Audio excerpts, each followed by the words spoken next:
যেমন ধরো positive adjective হলো মাই, আর পজিটিভ প্রোনাউন হলো মাইন। তাহলে মাই মানেও আমার, আর মাইন মানেও কিন্তু আমার, কিন্তু দুটোর ব্যবহার আলাদা। এই দুটোর ব্যবহার কিভাবে আলাদা এটা জানতে হলে কিন্তু তোমাকে এই ভিডিওটা পুরো দেখতে হবে। Hello students, welcome back to my new video. এর আগের দিন আমি তোমাদের প্রোনাউনের ক্লাসিফিকেশন শুরু করেছিলাম। প্রোনাউন ক্লাসিফিকেশনের মধ্যে প্রথম যে ভাগটা পড়েছিলাম সেটা ছিল পার্সোনাল প্রোনাউন, আর আজকে আমরা পড়ব পজিটিভ প্রোনাউন। এই পজিটিভ প্রোনাউন কি, কাকে বলে, এর ব্যবহার কি, কোথায় বসে, এইসব সম্পর্কে জানবো। তার আগে আমাদের একটা ডাউট ক্লিয়ার করতে হবে। পজিটিভ প্রোনাউন আর পজিটিভ অ্যাডজেক্টিভ, এখানে দেখো পজিটিভ অ্যাডজেক্টিভ আমি এর আগে পড়িয়েছি তোমাদেরকে একটা ছক, ওই ছকটাতে দেখে নেবে ভালো করে। এই ছকটার মধ্যে বুঝিয়ে দেওয়া হয়েছে, তাও কিন্তু এই ভিডিওটাতে ওইটার একটু আলোচনা করা দরকার আছে। যেমন ধরো পজিটিভ অ্যাডজেক্টিভ হলো মাই, আর পজিটিভ প্রোনাউন হলো মাইন। তাহলে মাই মানেও আমার, আর মাইন মানেও কিন্তু আমার, কিন্তু দুটোর ব্যবহার আলাদা। এই দুটোর ব্যবহার কিভাবে আলাদা এটা জানতে হলে কিন্তু তোমাকে এই ভিডিওটা পুরো দেখতে হবে। তো চলো দেখে নেওয়া যাক। তাহলে প্রথমে আলোচনা করি পসেসিভ প্রোনাউন কাকে বলে বা কি, এটা কোথায় বসে। এগুলির দ্বারা কোনো জিনিসের উপর অধিকার বোঝায়। পসেসিভ কথাটির অর্থই হচ্ছে কিন্তু অধিকার। তাহলে কি এই প্রোনাউনের দ্বারা তোমরা কোনো জিনিসের উপর অধিকার ফলাতে পারবে। যেমন তোমার হাতে এখন একটা ধরো মোবাইল আছে, তাহলে তুমি কি বলবে, এই মোবাইলটি আমার। তখন তুমি কিভাবে ট্রান্সলেট করবে এটাকে? The mobile is mine, the mobile is mine, not ওখানে আমরা ব্যবহার করবো না যে the mobile is my, the mobile is me, wrong sentence. তখন কি হবে? The mobile is mine. তাহলে পসেসিভ অ্যাডজেক্টিভ আর পসেসিভ প্রোনাউনের ক্ষেত্রে যে কীভাবে বলে সেটা নিশ্চয়ই বুঝতে পারছো। আমরা আগের দিন বলেছিলাম যে পসেসিভ অ্যাডজেক্টিভ সবসময় কার আগে বসে? নাউনের আগে বসে। যেমন ধরো বললে আমার বাড়ি, তখন কি হবে?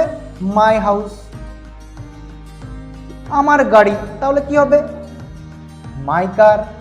দেখো এই যে এগুলো নাউন, আর এই নাউনের আগে বসে,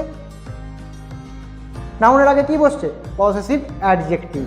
কিন্তু পসেসিভ প্রোনাউন সবসময় কার পরে বসবে? বি ভার্বের পরে। বি ভার্ব কোনগুলো?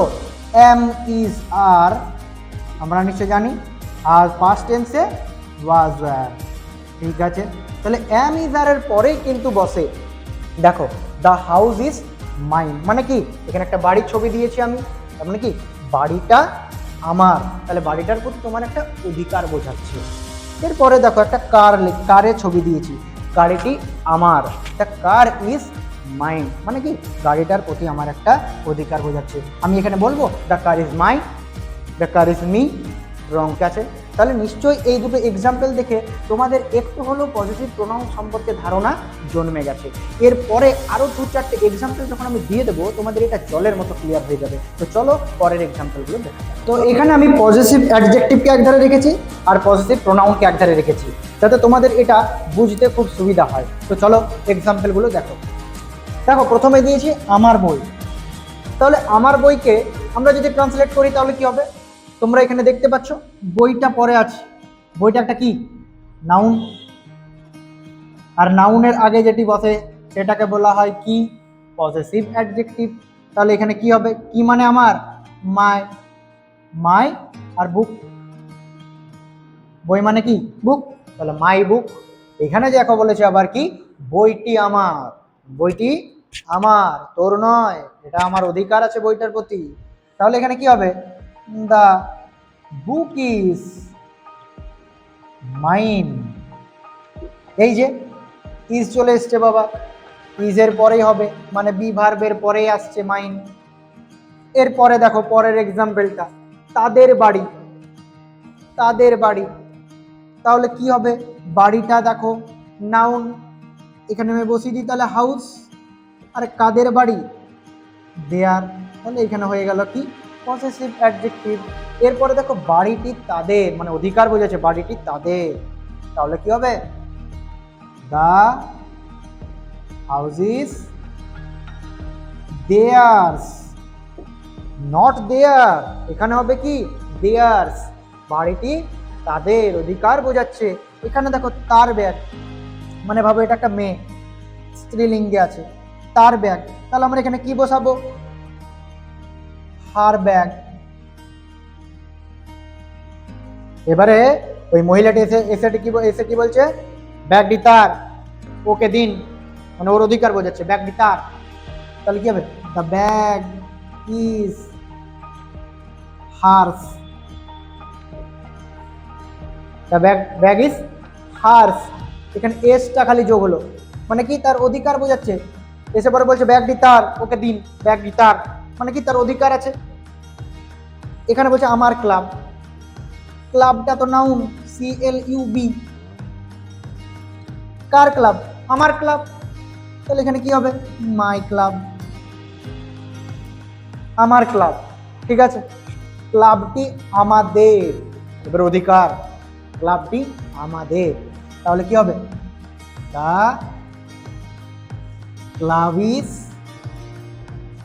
আওয়ার্স। যদি থাকতো এখানে আমাদের ক্লাব তাহলে কি হতো, আওয়ার ক্লাব। আর যদি এখানে আছে ক্লাবটি আমাদের অধিকার বোঝাচ্ছে যখন, তখন দ্য ক্লাব ইজ আওয়ার্স। বোঝা গেল ব্যাপারটা? চলো আরো কটা এক্সাম্পল দেখে নিই। দেখো এখানে এক্সাম্পলটা দেখো, তোমাদের কুকুর, তাহলে তোমাদেরকে কি বলে, ইয়োর ডগ।